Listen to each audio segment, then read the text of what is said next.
Hello, my cubs, and welcome back to the Cozy Den. We have returned now to the Sleeping Giants Inn in Riverwood, Skyrim, as we continue with our journey through the year of 2920 with book number 4 on Rain's Hand. So grab yourself something from the bar and pull up a bench by the fire. Starting on the 3rd of Rain's Hand in Cold Harbour, Oblivion.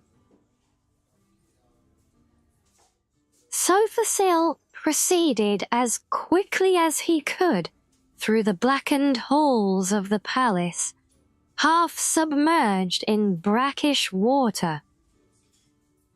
All around him, nasty gelatinous creatures scurried the reeds.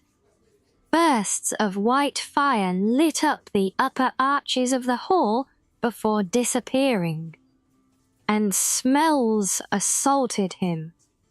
Rancid death one moment, sweet flowered perfume the next. Several times he had visited the Daedra princes in their oblivion, but every time something different awaited him. He knew his purpose and refused to be distracted. 8 of the more prominent Daedra princes were awaiting him in the half-melted, domed room. Azura, Prince of Dusk and Dawn.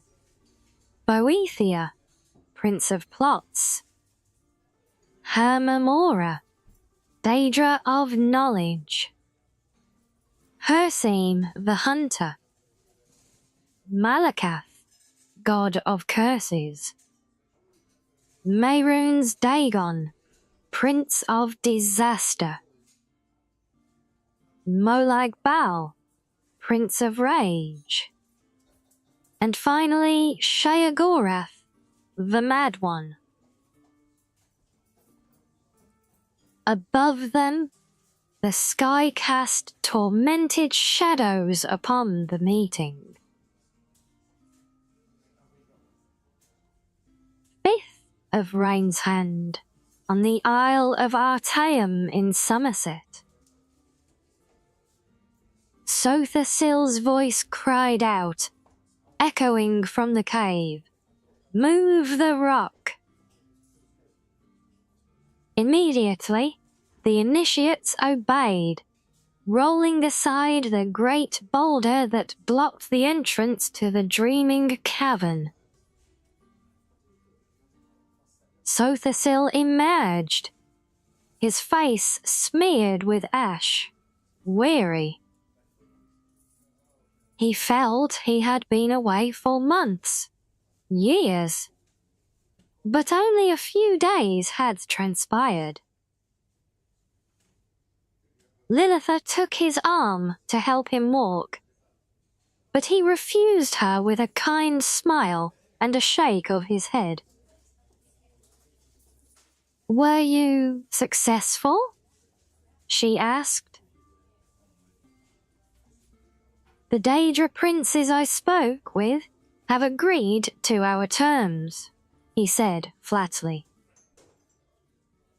"Disasters such as that which befell Gilverdale should be averted. Only through certain intermediaries such as witches or sorcerers will they answer the call of man and mare." "And what did you promise them in return?" asked the Nord boy Welleg. "The deals we make with Daedra," said Sothasil, continuing on to Lachesis' palace to meet with the master of the Psijic Order, "should not be discussed with the innocent." 8th of Rain's Hand, the imperial city in Cyrodiil. A storm billeted the windows of the prince's bedchamber, bringing a smell of moist air to mix with the censers filled with burning incense and herbs. "A letter has arrived from the Empress, your mother," said the courier, "anxiously inquiring after your health." "What frightened parents I have," laughed Prince Gilek from his bed. "It is only natural for a mother to worry," said Savarian Chorak, the potentate's son. "There is everything unnatural about my family, Akavir. My exiled mother fears that my father will imagine me of being a traitor, covetous of the crown, and is having me poisoned." The prince sank back into his pillow, annoyed.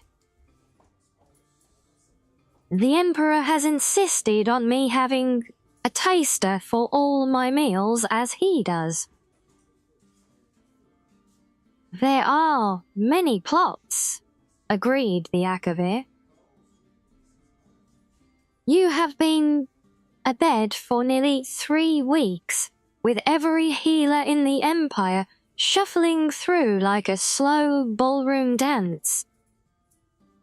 At least all can see that you're getting stronger. Strong enough to lead the vanguard against Morrowind soon, I hope," said Gilek. 11th of Rain's Hand. Back in the Isle of Artaean.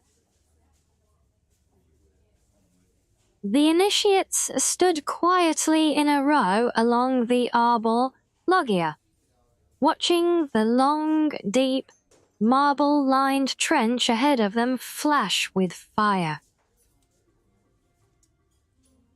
The air above it vibrated with the waves of heat, though each student kept his or her face sturdy and emotionless, as a true Psijic should. Their terror was nearly as palpable as the heat. Sothasil closed his eyes and uttered the charm of fire resistance. Slowly, he walked across the basin of leaping flames, climbing to the other side, unscathed. Not even his white robe had been burned. The charm is intensified by the energy you bring to it, by your own skills, just as all spells are, he said. Your imagination and your willpower are the keys. There is no need for a spell to give you a resistance to air, or a resistance to flowers. And after you cast the charm, you must forget there is even a need for a spell to give you resistance to fire. Do not confuse what I am saying. Resistance is not about ignoring the fire's reality. You will feel the substance of flame, the texture of it, its hunger, and even the heat of it. But you will know it will not hurt or injure you.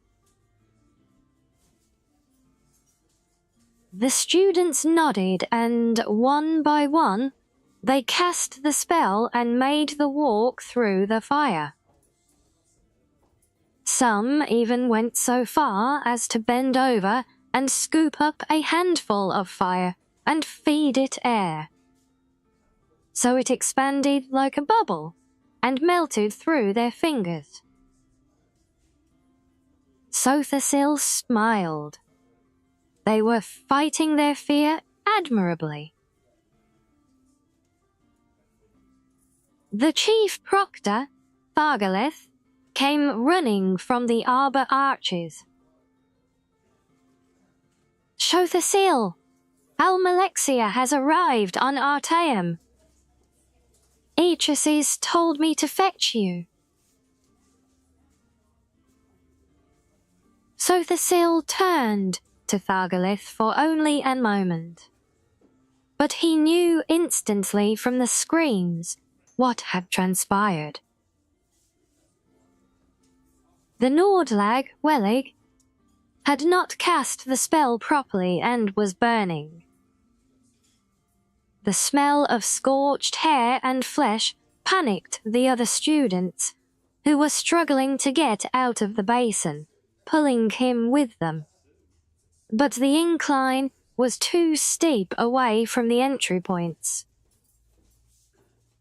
With a wave of his hand, Shothasil extinguished the flame. Welig and several other students were burned, but not badly. The sorcerer cast a healing spell on them before turning back to Thargalith. "I'll be with you in a moment, and give Almalexia the time to shake the road dust from her train." Shothasil turned back to the students, his voice flat. "Fear does not break spells, but doubt and incompetence are the great enemies of any spellcaster. Master Willig, you will pack your bags. I'll arrange for a boat to bring you to the mainland tomorrow morning." The sorcerer found Almalexia and Aechasis in the study, drinking hot tea and laughing. She was more beautiful than he had remembered, though he had never before seen her so disheveled. Wrapped in a blanket, dangling her damp long black tresses before the fire to dry. At Shothasil's approach, she leapt to her feet and embraced him. "Did you swim all the way from Morrowind?" he smiled. "It's pouring rain from Skywatch down to the coast," she explained, returning his smile. "Only a half a league away, and it never rains here," said Aechasis proudly. "Of course, I sometimes miss the excitement of Somerset, and sometimes even the mainland itself.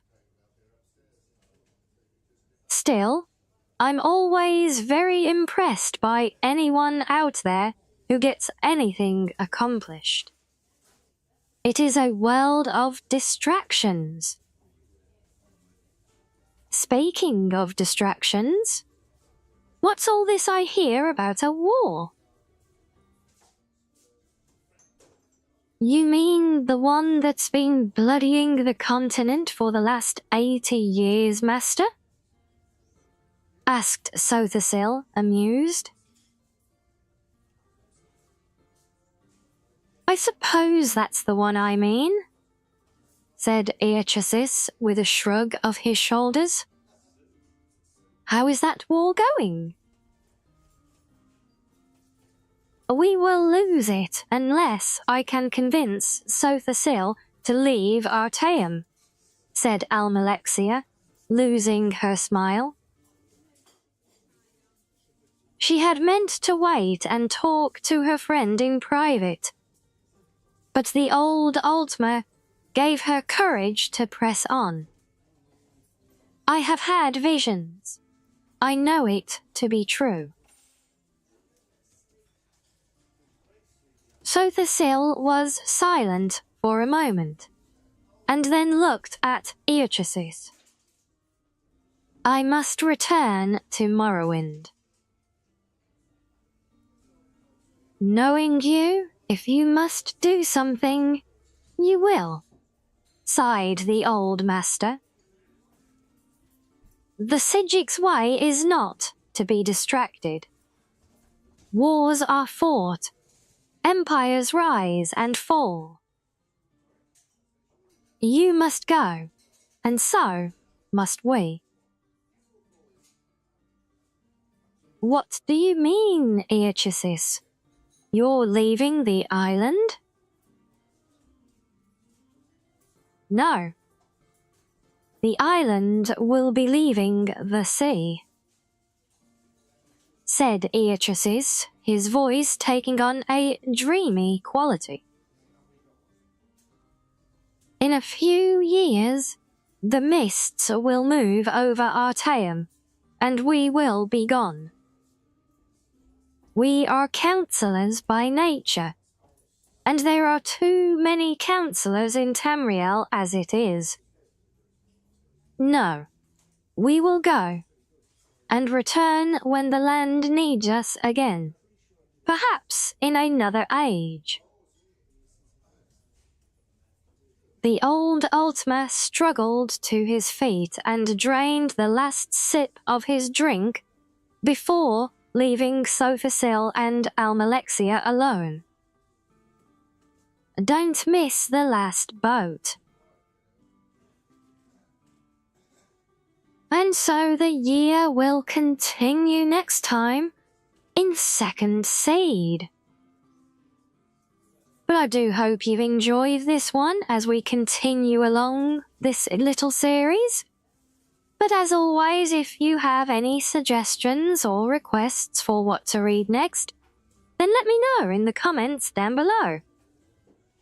But until next time, my cubs, stay cozy